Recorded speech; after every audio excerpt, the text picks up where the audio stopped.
अस्सलामुअलैकुम दोस्तों। आज की रात कुछ अलग है। ठंडी भी, सन्नाटे से भरी भी और रहस्यमयी भी। ये वो रात है जब अंधेरा सिर्फ आसमान में नहीं होता बल्कि दिलों में भी उतर आता है। आज मैं तुम्हें एक ऐसे ट्रक ड्राइवर की कहानी सुनाने जा रहा हूं जो एक मामूली सफर पर निकला था, लेकिन उसे अंदाजा भी नहीं था कि यह सफर उसकी जिंदगी का सबसे बड़ा इम्तिहान बनने वाला है।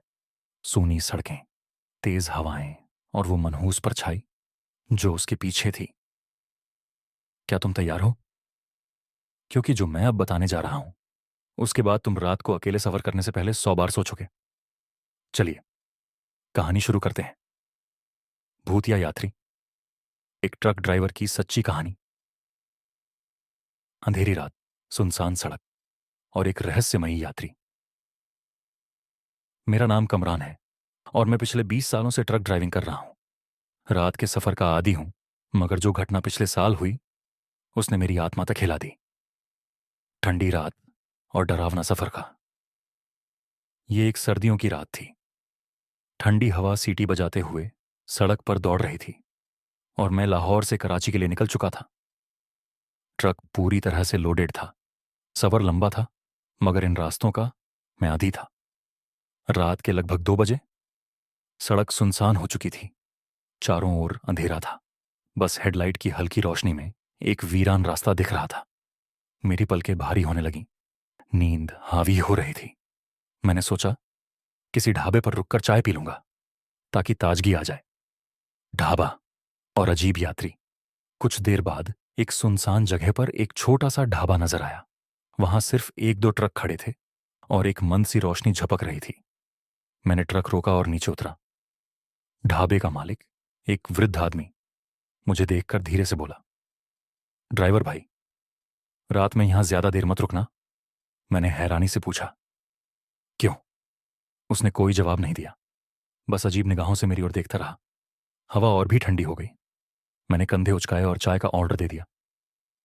तभी एक दुबला पतला आदमी मेरे पास आया। उसकी आंखों में एक अजीब सी चमक थी, होठों पर हल्की मुस्कान। भाई, क्या कराची जा रहे हो? मैंने धीरे से कहा। हाँ, क्यों? मुझे भी वहीं जाना है। लिफ्ट दे दोगे? मैंने एक पल सोचा। आमतौर पर मैं अजनबियों को लिफ्ट नहीं देता, मगर न जाने क्यों मैंने हाँ कह दिया। डरावने सफर की शुरुआत। वह चुपचाप आकर ट्रक में बैठ गया। मैंने इंजन स्टार्ट किया और सफर फिर से शुरू हो गया। चारों ओर अंधेरा।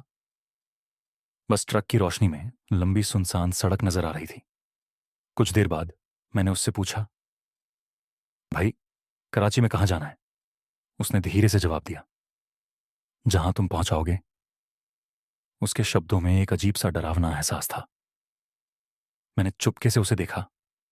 वह बिल्कुल चुप बैठा था, बस सड़क को घूर रहा था, जैसे किसी गहरी सोच में हो। 10 मिनट गुजरे।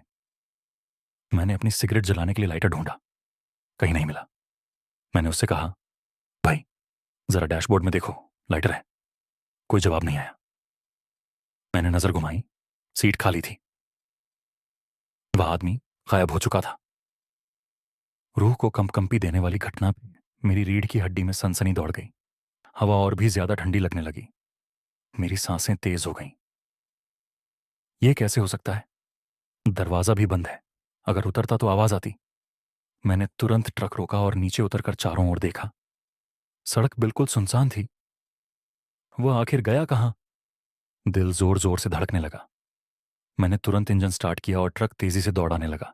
मगर जैसे ही मैंने साइड मिरर में देखा, वह आदमी पीछे की सीट पर बैठा मुझे घूर रहा था। चालो मत, बस रुक जाओ। मैंने जोर से ब्रेक लगाई, मगर जब पीछे देखा, वहां कोई नहीं था।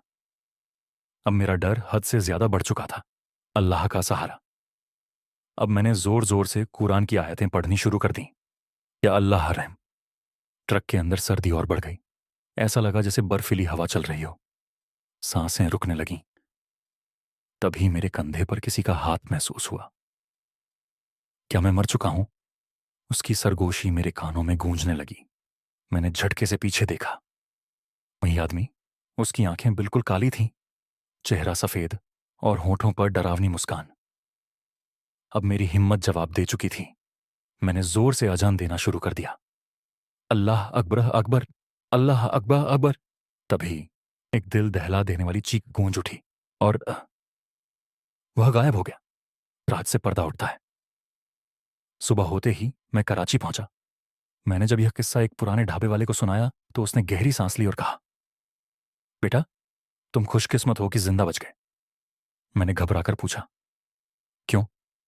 उसने ठंडी आवाज में कहा, कई साल पहले इसी सड़क पर एक यात्री का कत्ल हुआ था। तब से वह हर रात लिफ्ट मांगता है, मगर जो उसे लिफ्ट देता है वह हमेशा के लिए गायब हो जाता है। मेरे पैरों तले जमीन खिसक गई। यह सिर्फ एक कहानी है या हकीकत? अगली बार जब आप किसी अजनबी को सफर में देखें तो जरूर सोचें, क्या आप कभी ऐसी डरावनी स्थिति का शिकार हुए हैं?